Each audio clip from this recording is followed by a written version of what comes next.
नमो भगवते तस्मै कृष्णायाद्भुतकर्मणे रूपनाम विभेदेन जगत्क्रीडति यो यतः।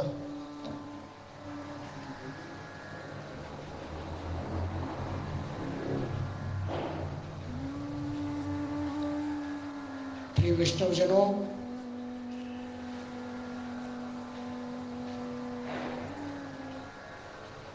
आज श्रीमद् भागवत कथा का शुभारंभ होने जा रहा है। हमारे ज्येष्ठ आत्मज श्री रघुनाथ जी के श्रीमुख से, और जिसके मनोरथी बने हैं पुष्टि परिवार यूएसए के हमारे शिष्य परम भगवती नेहा बहन, जयेश भाई और उनके संबंधी वोरा परिवार, जिसकी हमको बहुत प्रसन्नता है।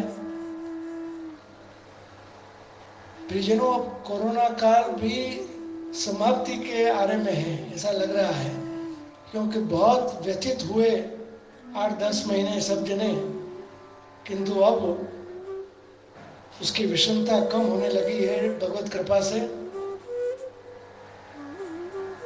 हम भगवत सत्संग कर पाएं, भगवत दर्शन कर सकें, ये शुभ अवसर हमें मिलने लगे। और ऐसे काल में श्रीमद् भागवत कथा,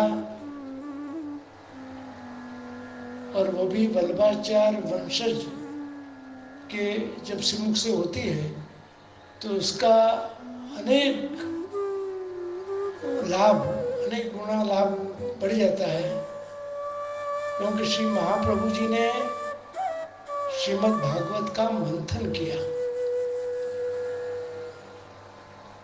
उसमें से जो नवनीत निकला वो श्री सुबोधनी जी है। किसके मुख से सुन रहे हो वो बहुत महत्व रखता है।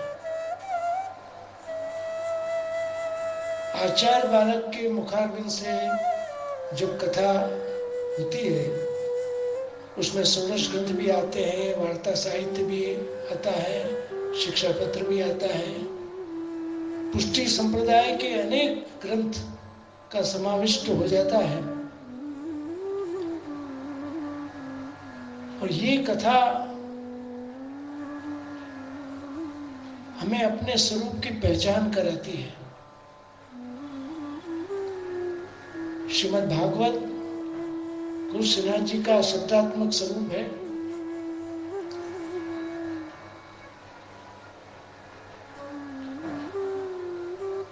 जिसके कई लाभ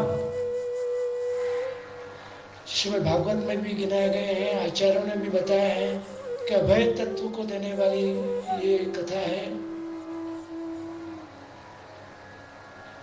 दुष्संग से हमें दूर रखने वाली ये कथा है। भगवान में परम स्नेह उत्पन्न कराने वाली ये कथा है।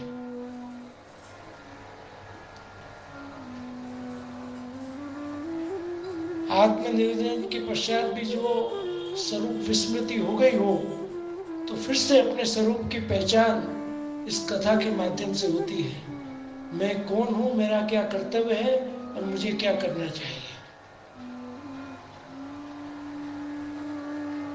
सतत इसका अनुसंधान यदि हमें रहे तो हमारे अंदर वैष्णवता जागृत रहती है।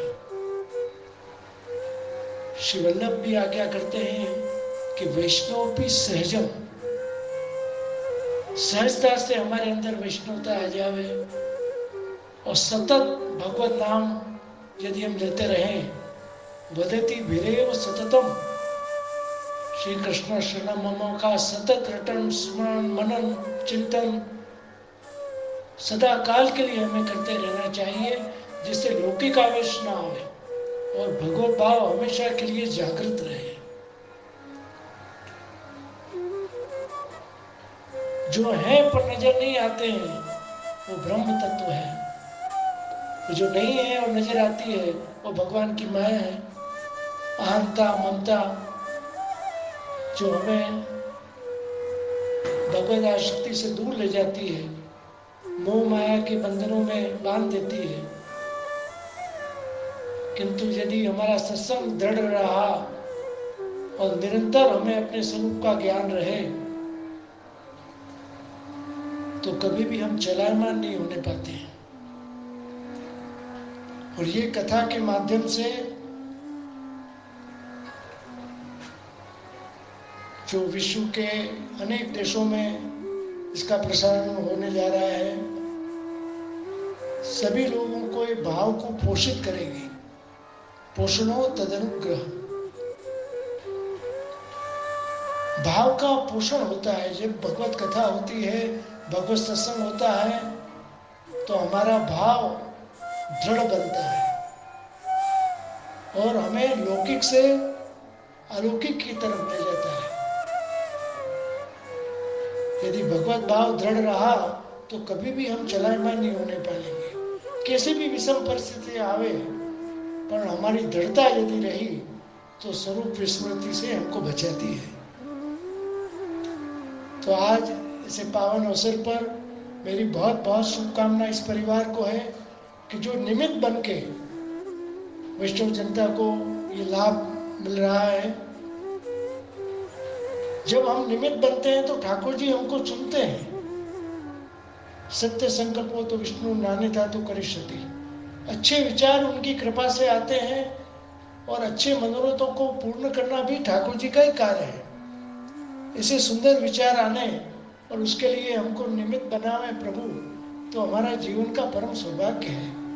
तो इस माध्यम से मैं सभी वैष्णवों को जो भी इस कथा को श्रवण करेंगे सबको बहुत बहुत शुभकामना, शुभ आशीर्वाद प्रदान करता हूँ कि प्रभु कृपा से आपका भाव दृढ़ बने, भगवत सेवा में सतत मन रहे और लौकिक से बच के अलौकिक की तरफ प्रयाण करें।